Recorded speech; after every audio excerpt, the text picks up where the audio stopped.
प्रदेश के कर्मचारियों के लंबित डीए एरियर और अन्य मुद्दों को लेकर आज हिमाचल प्रदेश कर्मचारी महासंघ की आम सभा शिमला में हुई, जिसमें आगामी रणनीति तैयार की गई।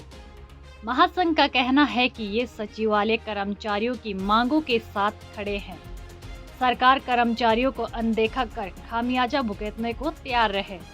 हम साफ साफ कहना चाहेंगे जो सचिवालय के कर्मचारी है वो पहले जो पिछला हमारा 20 में जब 20 जनवरी 2021 को गठन किया था महासंघ का, वो हमारा हिस्सा था और हमारे कंस्टिट्यूएंट है, हम उसके साथ खड़े हैं। और हम ये कहना चाहेंगे उनके इशू जायज़ है, उन्होंने अपने इशू नहीं, हालांकि जो स्टेट के कर्मचारी उनके इशू उठाए हैं, हो सकता है भाषा की शैली में कोई फर्क रहा हो, पर वो मुझे लग रहा दोनों साइड रहा है। तो सरकार को दखलंदाजी करनी चाहिए, उनसे वार्ता करनी चाहिए, जो डेड लॉक है उसे तोड़ना चाहिए। अभी हम उनके साथ खड़े हैं और जो भी यहाँ कार्य करनी आएगी, जो इलेक्ट होकर के आएगी, वो आगे फैसला लगे कैसे उनके साथ खड़े होना, कैसे उनकी मदद करना है, लेकिन डेफिनेटली उनके साथ खड़े हैं।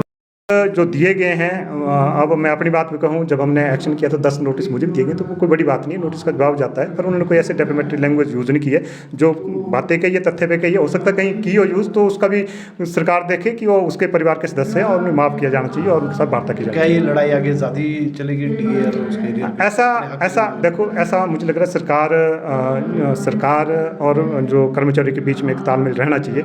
और प्रदेश के परिप्रेक्ष्य में आप जानते हैं लगभग 4,85,000 कर्मचारी पेंशनर्स हमारे बीच में जो आज खड़े हैं। हम लगभग बाकी संगठन भी हो गए, लगभग 4,85,000 कर्मचारी पेंशन को रिप्रेजेंट कर रहे हैं। तो अल्टीमेटली वो एक हिमाचल प्रदेश की जनता का बहुत बड़ा हिस्सा है। वो वोटर तो आपके 59 लाख है, उसका एक बहुत बड़ा हिस्सा है। तो सरकार को देखना चाहिए कि पहले भी जो सरकार है ये, वो यहाँ कर्मचारियों को एक स्टार्ट के रूप में मानती थी कि यहाँ से मेरा स्टार्ट शुरू होगा।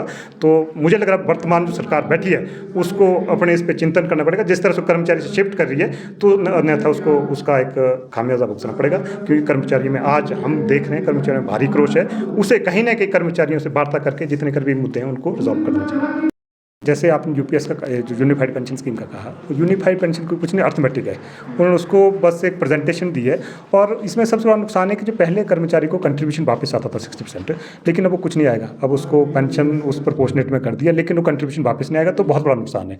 तो मुझे नहीं लग रहा जो यूपीएस है वो एनपीएस से भी वर्स्ट है। तो इस करके हम इसका विरोध कर रहे हैं और हम मांग कर रहे हैं कि सभी जगह ओपीएस लागू कीजिए। और दूसरी बात कही जा रही है जो आपका सैलरी और पेंशन का है, और मुझे लग रहा है गवर्नमेंट का एक बहुत बड़ा जिम्मेदारी है, क्योंकि जो कर्मचारी, हम ऐसा तो नहीं कि चैरिटी हम मांग रहे हैं, ये तो हमने श्रम किया होता है, मेहनत की होती है, पेंशन भी कमाई होती है, सैलरी भी कमाई होती है। और गवर्नमेंट को जिम्मेदारी से आगे आना चाहिए और उसकी कोशिश रहनी चाहिए कि पहले को उसकी पेंशन और उसकी सैलरी कर्मचारी की मिलनी चाहिए।